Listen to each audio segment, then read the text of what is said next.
Welcome to Hill Country Homilies, weekly homilies from Holy Annunciation Orthodox Church in Liberty Hill, Texas. Holy Annunciation is an old calendar Orthodox church, sharing the faith of the apostles and the love of Christ with all who seek his truth. Now let's listen to this week's homily. In the name of the Father, and the Son, and of the Holy Spirit. On this Sunday, where we remember St. Gregory, the illuminator of Armenia, and on this Sunday, when the God-hating forces of the Turkish state are attacking the Kurds and the Christian population in northern Syria, I'm reminded of a story of an Armenian lady who lived in that most horrible of times, the days of the Armenian genocide. We don't hear much about the Armenian genocide in our history books. In fact, the Turks to this day still don't admit that it occurred.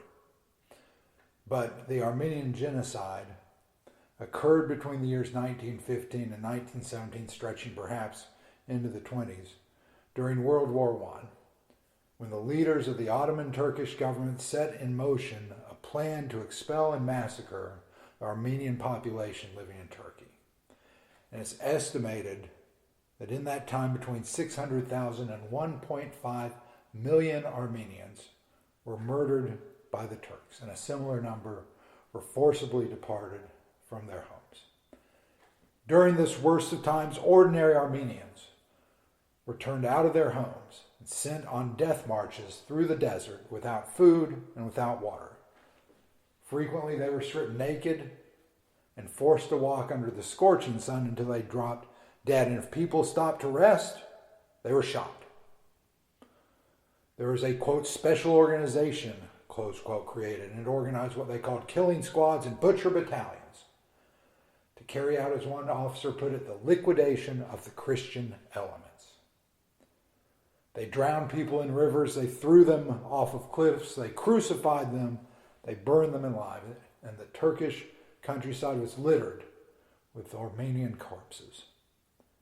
And in the midst of all this, amidst the official policy of the elimination of a population, there was an Armenian nurse who was held captive along with her brother by the Turks.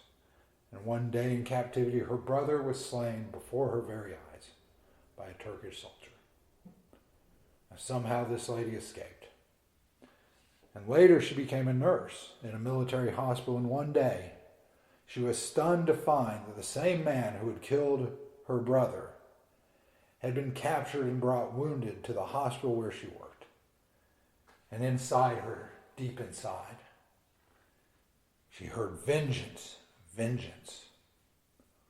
But a stronger voice called from the depths of her soul to love. And she nursed the man back to health. And finally, the recuperating soldier asked her, "Why didn't you let me die?" He remembered her. He recognized her. He asked her, "Why didn't you let me die?" And she said, "I am a follower of him who said, 'Love your enemies, do good to them which hate you.'" And the soldier was so impressed with this answer, he replied, "I've never heard such words before. Tell me more. I want this kind of religion." Now, the action of this nurse to put aside not only her passions, which cried for vengeance, but to do good to the soldier, to nurse him to health, and then to witness her faith to him, it epitomizes the gospel reading for today. Today's gospel we hear, "Love your enemies, do good and lend, hoping for nothing in return, and your reward will be great, and you will be sons of the Most High. For he is kind to the unthankful and evil, therefore be merciful, just as your Father also is merciful." In this particular case, this nurse's ability to live out the call to love our enemies was an evangelical tool, as that Turkish soldier heard for the first time of the gospel. But more than that, he heard it from a believer who truly lived the gospel. And this is extremely important because today we read this gospel passage. It's a common refrain tossed around quite easily. We see someone speaking harshly against a person or group, and might remind them to love their enemies. We refer to turning the other cheek or returning good for evil, all things that spring from this idea of loving our enemies. We read about it. We talk about it. But the real question is, do we do it? Because loving your enemies is one place where talk is truly cheap. It's easy to say. It's a lot harder to do. Now, if any of you have watched the news over the last couple of weeks, you might remember there was a big trial up in Dallas where a police officer was convicted of murder for shooting an unarmed black man in his apartment after she had mistakenly entered thinking that it was her apartment. And all through the trial, it was a tense and it was a nervous time. People had predicted riots if she was acquitted, and still others, though glad that she was convicted, they were demanding a longer sentence than the jury had given her. And in the midst of it all, in the middle of the courtroom, the brother of the victim stood up, forgave this officer, and even embraced her. And people talked about it for days, how moving it was, how it brought them to tears, how it showed the best of humanity and the depths of forgiveness. This is the power of loving your enemies. It's a power that changes people even beyond the two people involved. In the Gospel of John, Christ says to his disciples, "By this shall all men know that ye are my disciples, if ye have love to one another." But just as loving our enemies is a tremendous witness to Christ, failing to love them, and sometimes failing to love even each other, is extremely powerful as well, but in a negative way. Because what happens if we preach this gospel, love your enemies, and then walk out the doors into the world and continue to hate and curse those who oppose us? They have a word for that. And it's a word that so many people cite when they reject joining themselves to the church. Hypocrites, they say. The church is full of hypocrites. I can't be a part of a church that's full of hypocrites. And brothers and sisters, we can do an entire month of homilies about imperfect people in the perfect church, or how the church is a hospital of souls. Why would we expect well people to be in a hospital? We have sinners in the church because it's where we heal ourselves. We can do all that, and it's true. It's true. But as true as that is, it's equally true that our own failures to embrace the words of Christ can drive souls away. And it's been this way since the time of Christ. Consider St. Clement of Rome. He was what's called a sub-apostolic father. He wrote when we were still in double digits in terms of the year, before the first century had even ended, while the apostles were still alive. St. Clement wrote in one of his epistles, "The Gentiles, when they hear from our mouth the oracles of God, marvel at them for their beauty and greatness. Then when they discover that our works are not worthy of the words which we speak, they say that it is an idle story and a delusion.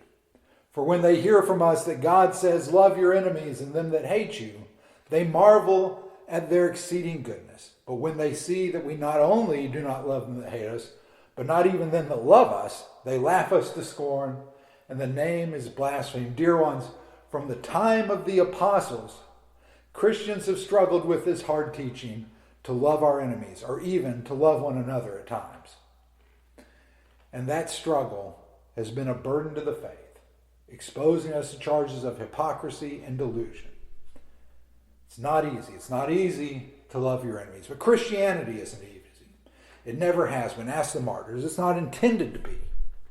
It's full of hard sayings and hard demands. Persevering is hard. Humbling ourselves is hard. And loving our enemies, that may be the hardest of them all. But through prayer and grace, we can do it. And when we do, when we find that ability to forgive the unforgivable, when we can embrace the unembraceable, when we return love for hate and blessings for curses, then, my brothers and sisters, then Christ is glorified in us in a way that we can scarcely imagine. It may not make national news. It may not be a story told in homilies a century from now. But the power is the same.